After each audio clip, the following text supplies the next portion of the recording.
Hello दोस्तों। इंसान एक सोशल क्रिएचर यानी कि सामाजिक प्राणी है। हमारे एक दूसरे के बिना काम चल ही नहीं सकता। हम अपने बहुत सी ज़रूरतों के लिए दूसरों पर ही निर्भर होते हैं। तो यह जरूरी है कि हमारा बिहेवियर दूसरों को अट्रैक्ट करे, दूसरों को सेटिस्फाई करे, ना कि दूसरों को हर्ट और इरिटेट करे।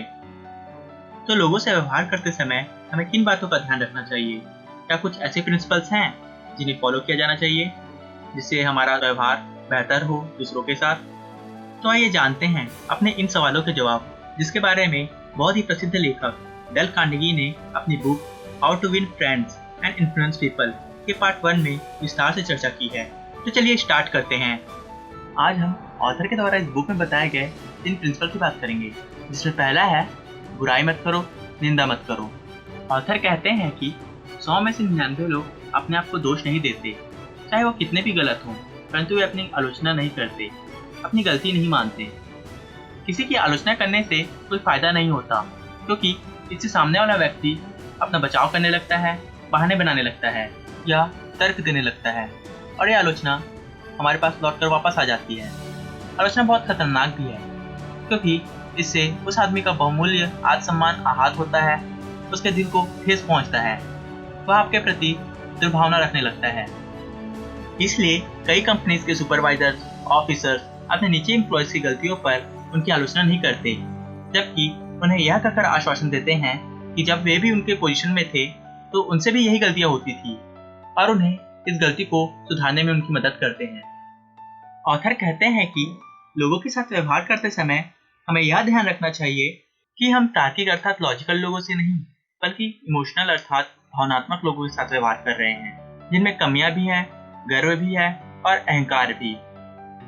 कोई भी व्यक्ति बुराई कर सकता है, निंदा कर सकता है, परंतु उन्हें समझने और माफ करने के लिए आपको समझदार और संयमी होना पड़ता है। दूसरा प्रिंसिपल है सच्ची तारीफ करने की आदत डालें। ऑथर कहते हैं इस दुनिया में सिर्फ एक ही तरीका है जिससे आप किसी से कोई काम करवा सकते हैं, और वह तरीका है उस व्यक्ति में वह काम करने की इच्छा पैदा करना। ऑथर कहते हैं इसके अलावा कोई दूसरा तरीका है ही नहीं। किसी में इच्छा कैसे पैदा कर सकते हैं, उसका भी एक तरीका है, लोगों को वह देना जो वे चाहते हैं। तो आपको क्या लगता है लोग क्या चाहते हैं? अमेरिका के महान दार्शनिक जॉन ड्यूई ने इसी बात को थोड़ा अलग ढंग से कहा था। उन्होंने कहा मानव प्रकृति में सबसे गहन आकांक्षा महत्वपूर्ण बनने की आकांक्षा होती है। यह एक ऐसी भूख है जो स्थायी है, और वह दुर्लभ व्यक्ति जो लोगों की इस प्रशंसा की भूख को संतुष्ट करता है, लोगों को अपने वश में कर सकता है। अगर हमारे पूर्वजों में महत्वपूर्ण बनने की आकांक्षा इतनी प्रबल नहीं होती तो सभ्यता का विकास हो पाना असंभव था, और हम जानवरों की तरह ही रह रहे होते। यही आकांक्षा आपसे लेटेस्ट फैशन के कपड़े खरीदवाती है, महंगे कार खरीदवाती है। इसी आकांक्षा ने पेट्रोल पंप में काम करने वाले एक सामान्य से वर्कर को ताज होटल जैसे बड़े रेस्टोरेंट में चाय पीने के लिए मजबूर किया, जिससे उनको महत्वपूर्ण होने का एहसास होता था। और इनका नाम आप जान ही रहे होंगे, इनका नाम धीरूभाई अंबानी था। सहानुभूति और ध्यान आकर्षित करने के लिए तथा महत्वपूर्ण अनुभव करने के लिए लोग बीमार होने तक का बहाना करते हैं। कुछ विशेषज्ञों का मानना है कि महत्वपूर्ण होने का एहसास ही कुछ लोगों के पागल हो जाने का कारण है। जो लोग पागल हो जाते हैं वे स्वप्न लोक में ही अपने आप को महत्वपूर्ण बना लेते हैं। अगर कई लोग महत्वपूर्ण की भावना के इतने भूखे हैं कि उसके लिए सचमुच पागल और बीमार हो सकते हैं, तो जरा सोचिए कि आप और मैं अपने आसपास के लोगों को सच्ची प्रशंसा देकर कितना कुछ हासिल कर सकते हैं। सच्ची प्रशंसा ही वह रहस्य था जिसकी वजह से जॉन रॉकफेलर इतने सफल हुए।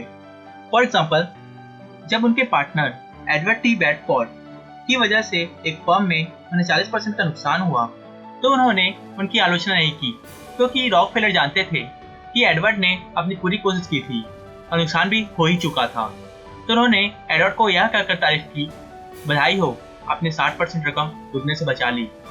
यह अच्छी बात है, हम हमेशा दिमाग इतना बढ़िया इस्तेमाल नहीं कर पाते। तो सफल इंसान यह करते हैं, परंतु सामान्य लोग क्या करते हैं? इसका ठीक उल्टा।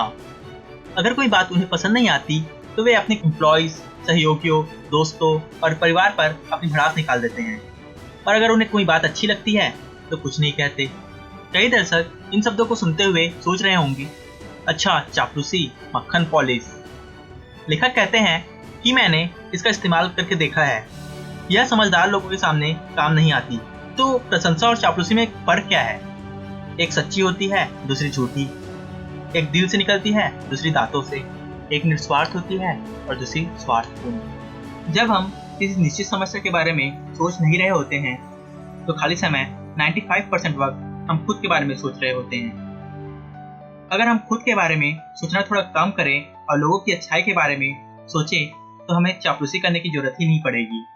लोगों को ठेस पहुंचाने से वे कभी नहीं बदलते, न ही इससे कोई सकारात्मक प्रभाव पड़ता है। इसलिए ऐसा व्यवहार निरर्थक होता है। तीसरा प्रिंसिपल है, सामने वाले आदमी में प्रबल इच्छा जगाएं। ऑथर कहते हैं कि जब हम मछली पकड़ने के लिए जाते हैं, हम चारे में अपनी पसंद का खाना नहीं लगाते। चारे में हम वही खाना लगाते हैं जो मछली को पसंद है। क्यों ना लोगों को आकर्षित करने के लिए इसी कॉमन सेंस का प्रयोग करें। हम क्या चाहते हैं इस बारे में बात करने से क्या फायदा, या तो बचपना है, मूर्खता है। जाहिर है कि आप जो चाहते हैं उसमें आपकी रुचि है, आपकी उसमें गहरी और प्रबल रुचि है, परंतु किसी और की उसमें कोई भी रुचि नहीं है। हम सभी आप ही की तरह हैं, हम सब अपने आप में ही रुचि लेते हैं। इसलिए दुनिया में लोगों को प्रभावित करने का इकलौता तरीका यह है कि आप सामने वाले की इच्छाओं के हिसाब से बात करें और यह बताएं कि वह अपनी इच्छाओं को किस तरह से पूरा कर सकता है।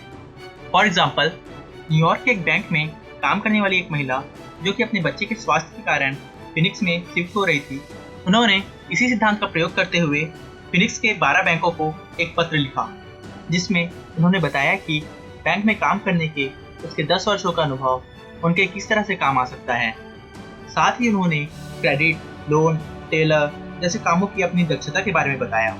इस पत्र के जवाब में 12 बैंकों में से 11 बैंकों ने उन्हें इंटरव्यू का लेटर भेजा, क्योंकि उन्होंने यह नहीं बताया था कि वे क्या चाहती थी, बल्कि अपने पत्र में उन्होंने लिखा था कि वे किस तरह से उन बैंकों की मदद कर सकती थी, और उन्होंने अपना पूरा ध्यान उनकी इच्छाओं पर दिया था, न कि अपनी इच्छाओं पर।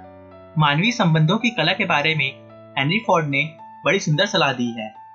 अगर सफलता का कोई रहस्य है तो वह यह है कि हम में यह क्षमता हो कि हम सामने वाले का नजरिया समझ सके और हम किसी घटना को अपने नजरिए के साथ साथ सामने वाले के नजरिए से भी देख सकें। दूसरे आदमी के नजरिए से स्थिति को देखने और उसमें इच्छा जगाने का यह मतलब नहीं है कि आप सामने वाले का शोषण करना चाहते हैं या आप उससे कोई ऐसा काम करवाना चाहते हैं जिससे उसे नुकसान हो और आपको फायदा। इसमें दोनों को ही लाभ होना चाहिए। जैसे कि मिसेस एंडरसन यानी कि वो बैंक वाली महिला ने जो पत्र लिखा था उसमें दोनों का ही लाभ हुआ, बैंक का भी और उस महिला का भी। बैंक को एक कर्मचारी मिल गया और उस महिला को एक अच्छी नौकरी। दुनिया में ऐसे लोग भरे पड़े हैं जो स्वार्थी हैं और खुद का भला करना चाहते हैं। इस वजह से उस दुर्लभ आदमी को बहुत लाभ होता है जो निस्वार्थ भाव से दूसरों की मदद करना चाहता है। उसके बहुत ही कम प्रतियोगी होते हैं। अब तक की बातों को कंक्लूड करें तो पहला, बुराई मत करो। आलोचना करने से कोई फायदा नहीं होता, क्योंकि सामने वाला व्यक्ति अपना बचाव करने लगता है और यही आलोचना हमारे पास लौट कर वापस आ जाती है। इसलिए किसी की आलोचना मत करो ताकि आपकी भी आलोचना ना हो। दूसरा, सच्ची तारीफ करने की आदत डालें। अगर आपको किसी की कोई बात अच्छी लगती है तो उन्हें दिल खोलकर बताएं, क्योंकि सच्ची प्रशंसा ही वह रहस्य है जिसकी वजह से आप लोगों का दिल जीत सकते हैं। तीसरा, सामने वाले आदमी में प्रबल इच्छा जगाएं। किसी काम को अगर आप किसी से करवाना चाहते हैं तो उनमें प्रबल इच्छा जगाएं। इसके लिए आप उनकी नजरिए से सोचें कि यह काम उनके लिए कैसे लाभदेय हो सकता है। इस तरह से आप दोनों के लिए विन विन सिचुएशन क्रिएट कर सकते हैं। अगर आपको हमारी वीडियो पसंद आई हो तो अपने दोस्तों के साथ शेयर करें और इसी तरह अच्छी अच्छी नॉलेज की बातें जानने के लिए हमारे चैनल को सब्सक्राइब करें। And at last, thanks for watching.